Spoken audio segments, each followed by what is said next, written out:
If you live in Quebec, you're probably pretty lucky. There's no earthquakes, there's no hurricanes, and there's no drought. The ground does tremble a little bit, and we do have a big snowstorm every once in a while. It's true that we had some terrible flooding in the spring of 2013 in the Richelieu Valley, and there was the unforgettable ice storm of 1998. However, ice storms are not that rare. What is exceptional is how long the storm lasted for, and that it happened in a very local but a very populated area.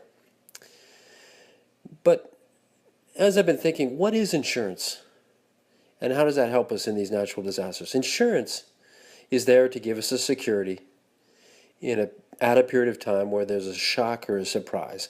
And usually it's a financial shock because we have a loss of either revenue or loss of objects, properties, or belongings.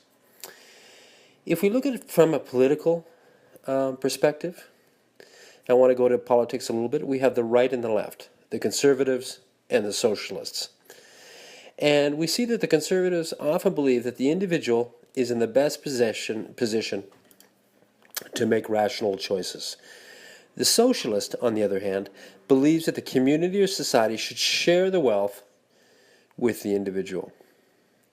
In this respect, insurance is really a little bit to the left, or a socialist, because behind the idea of insurance is the notion that a large group of people pay a little to help a small group of people who need a lot of money when there's an unfortunate accident happens in their life, like a car crash or a freak heavy rain that causes a flood.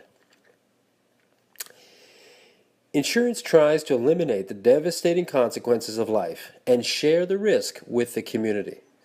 So we're not only sharing the wealth, but we're also sharing the risk. This is also why Quebec has a state-regulated no-fault insurance program. And this is also why Canada introduced healthcare in the 1960s.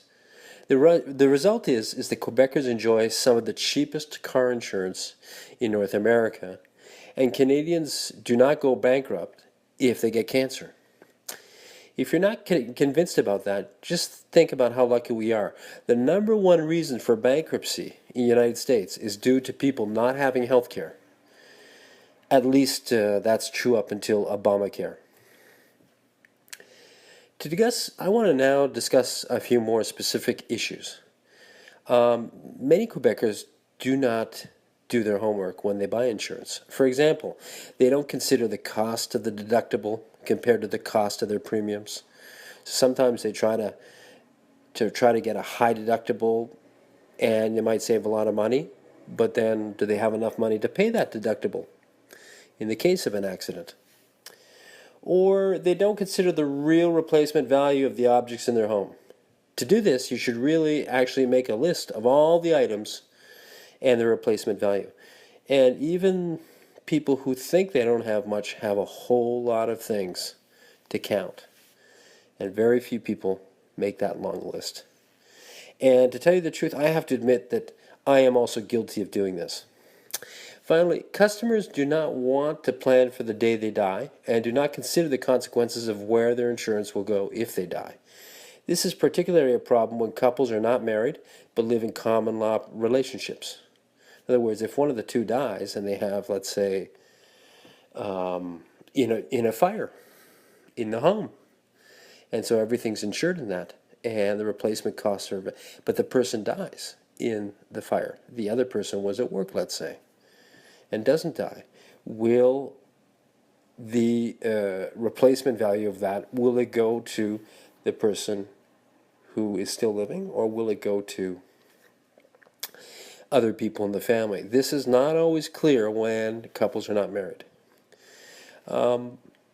One might ask the question, should people take a course about insurance, about their will, and about financial planning when they reach adulthood, so when they become adults? Is it too early to teach this in high school?